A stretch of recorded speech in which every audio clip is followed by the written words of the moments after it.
Hello, this is Michael LaCourse. This is my presentation for the Environmental Management class in July 2018. Management of Big Game Migration in Island Park, Idaho. My topic selected is Effect of Wildlife Corridors on Big Game Animals in Island Park. My vision statement is to eliminate adverse vehicle-wildlife interactions to protect animals and motorists while maintaining migratory patterns. In this area, there are several groups of people and professional organizations with interests in the wildlife migration corridor.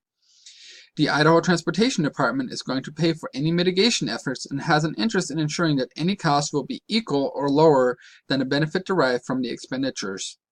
Hunters and outdoorsmen have a vested interest in the corridor management, as the Island Park area is renowned not only for the elk hunting but also for wildlife viewing, as many protected species will migrate through the corridor and people are able to see them up close. This aspect of Island Park must be preserved in any successful management plan.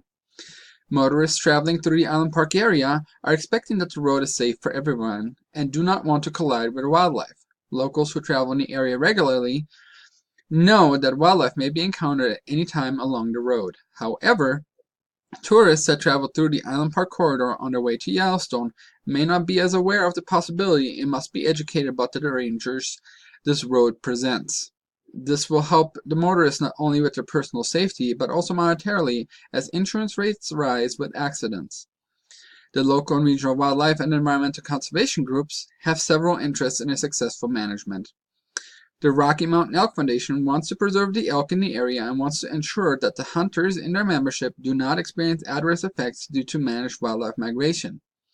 Both the Henry's Ford Legacy Project as well as the Yukon to Yellowstone Conservation Initiative are interested in keeping motorists safe while maintaining and preserving the local area. This includes the ecological as well as the wildlife aspect of the plan. My plan will have 4 main objectives which will be accomplished over the 10-year span of my management plan. Reducing vehicle-wildlife collisions in the Island Park corridor will accomplish 3 goals. First, it will reduce repair costs of vehicles, which is an economic factor, as insurance companies not only have to cover the actual repair, but also the cost of a rental car, and in more severe collisions, the tow to the closest body shop. Second, it will reduce animal mortality. This is of ecological and economical benefit. Reducing mortality will allow more animals to survive, which ensures higher herd numbers. Also, each animal represents a monetary value due to hunting and tourist revenues. Although no figures are available in Idaho, in Canada, animals are valued from $1,280 to over $4,000 depending on species. Reducing the collisions will also ensure public safety and reduce personal injuries sustained in vehicle-wildlife collisions. Maintaining a genetic diversity is very important in any aspect of wildlife management. Limiting where animals can cross may cause animals to become locked into specific areas within the migration corridor.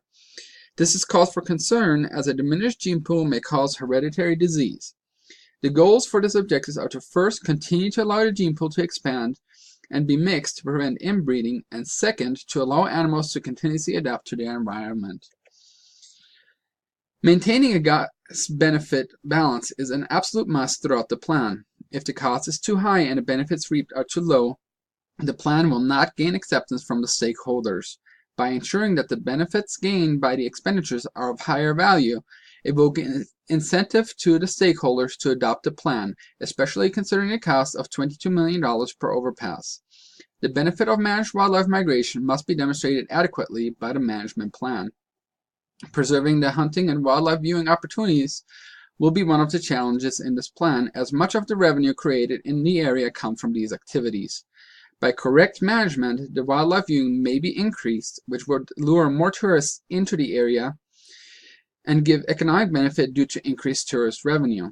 The local community would benefit, as more jobs would be available and money spent in the area would create new business opportunities. This would also create a positive public interest in the area and would create a positive view of managed wildlife migration. These are my references. Thank you very much for listening and have a great day.